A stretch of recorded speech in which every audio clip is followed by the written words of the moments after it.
पहला प्रश्न हम दिल्ली से शामिल करेंगे वाया मेल। ये हेमंत साहब का है। इन्होंने रोंगटा साहब जो प्रश्न भेजा है वो एजुकेशनल लोन पर है।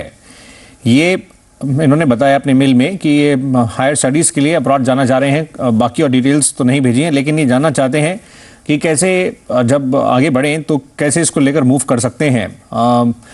अगर इनकी एडमिशन हम मानकर चलें, रोंगटा साहब हुई है जैसे किसी फॉरेन यूनिवर्सिटी का मेंशन कर रहे हैं, बट बाकी डिटेल्स नहीं है, तो ऐसे में जनरली जो लोन की बात है उसमें किस तरह से वर्क करता है, कौन कौन से खर्चे हैं जो कवर किए जाएंगे, कैसे प्रक्रिया मूव करेगी?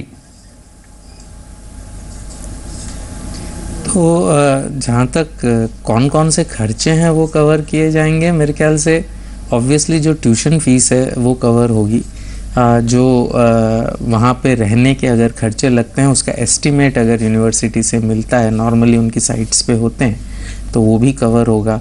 अगर उसको कोई इम्प्लीमेंटेज लगते हैं जैसे कि लैपटॉप है या कोई स्कूटर हुआ या ऐसे कोई चीज़ अगर लगती है कोर्स करने के लिए, वो भी कवर हो सकता है।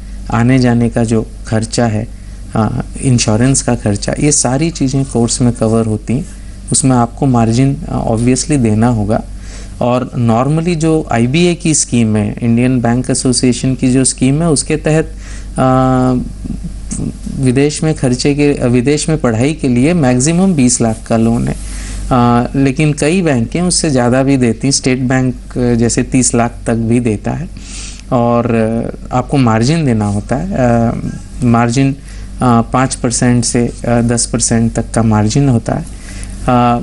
और ऑब्वियसली आपको सिक्योरिटी देनी होगी, कोई ना कोई कोलैटरल सिक्योरिटी देनी होगी, कोई ज़मीन हो, कोई फ्लैट्स हो, और गारंटर आपको देना होगा।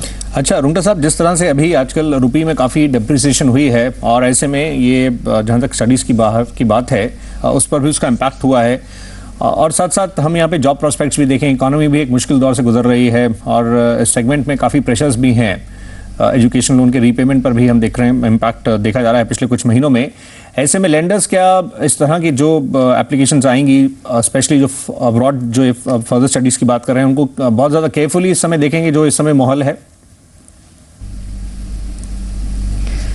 हाँ, तो नॉर्मली अगर हम देखें पुराना, स्पेशली पोस्ट ग्रेजुएशन का अगर माहौल देखें तो नॉर्मली जब इकोनॉमी रिसेशन में जाता है तो कई लोग पढ़ाई की तरफ अपना ध्यान करते हैं।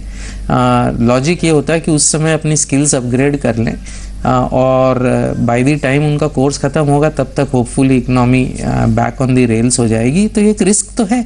ये आपके इन्वेस्टमेंट की रिस्क है कि आप इतना पैसा खर्चा कर रहे हैं। लोन तो सिर्फ एक जरिया है, तो इन्वेस्टमेंट तो आप कर रहे हैं।